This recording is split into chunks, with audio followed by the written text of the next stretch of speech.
The age variable, that's what we call it in social linguistics, refers simply to young people, middle-aged people, old people, and their different uses of language. And the basic question is, does the use of language change as people grow older? And the fundamental answer should be yes. There are several concepts to be separated out here, though. The first is what's called age grading. Age grading simply means that young people talk like young people when they're young, and like middle-aged people when they're middle-aged, and like old people when they're old, but that this happens such that there is a way of speaking for young people, generation after generation, a way of speaking for middle-aged people, etc. Okay? That is, people change, but there is still a use of language which is there for younger people. Some studies on this, for example, show, the classic studies in social linguistics, that younger speakers in their teens and adolescence use many non-standard forms. At the stage of life where kids get into secondary education especially, and they form their groups, they will use many non-standard forms. In English we'll get, studies show, extreme use of double negation. Extreme linguistic creativity as well. The creation of neologisms happens at that stage. The reduction of the ing form at the end, I ain't doing nothing, can happen in that age group. And it's tough and cool to speak that way, especially, as it turns out, if you are a boy.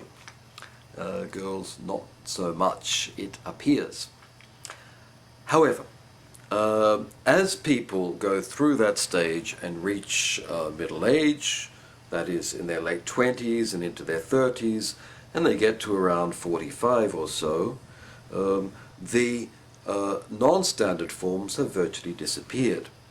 They have become speakers of the standard language, or languages. A study in Quebec showed that kids at school like to mix the two languages a lot, the French and the English, and to play with the languages. And then when they get to middle age, they have opted either for French or for English. That is, the play factor reduces. Why? Well, you discover that the use of a standard language is one way of getting ahead in your career, in your job, in your institution. You do that when you get to your mid-40s or so, or 50s perhaps, you figure out that you're really not going to get much higher than where you've gone, and the language is not going to do it for you anymore anyway, and so you give up. Okay, you become more standard to get ahead. Once you reach to where you're going to get, the graph starts to return. The use of non-standard forms increases. The existence of neologisms and play with language returns.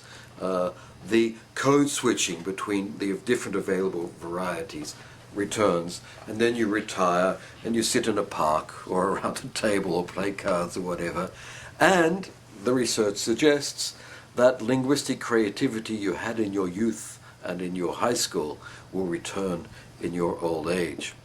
I hope. Okay. That's a nice thought. It's a nice thought that we've lost that creativity, but it will come back if we get to that.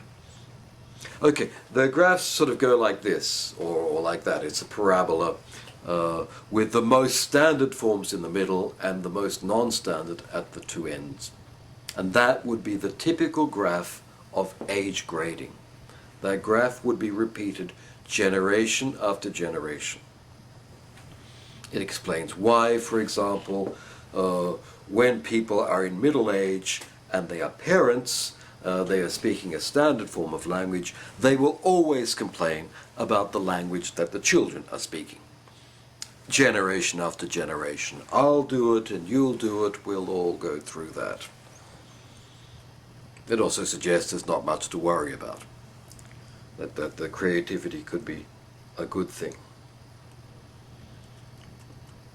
Now, opposed to age grading, okay, which is that generation after generation thing, we can find differences in age that indicate language change, that indicate that the language system, the English language in our case, is undergoing significant change.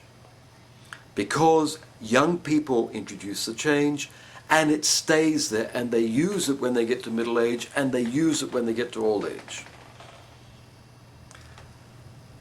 And often it's hard to tell if the phenomena we're looking at is one of age grading, which does not indicate language change, or the age variable as an indicator of real language change. The studies of language change that we have, the classical ones, do look at the age variable and consider it seriously. That is, Labov's work on post-vocalic R and Trudgill's work on the many variables in Norwich did make certain predictions. Did make the predictions that the tendency of young people to use post-vocalic R would become a permanent feature of language change. And Trudgill made similar predictions for Norwich.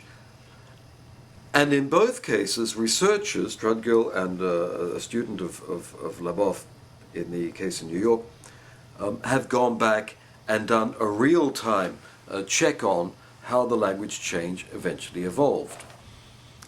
Now, the way to tell, I suspect, whether a feature observed in young people is an indicator of language change or not, is whether or not there is a parabolic distribution, whether or not it comes back in old age.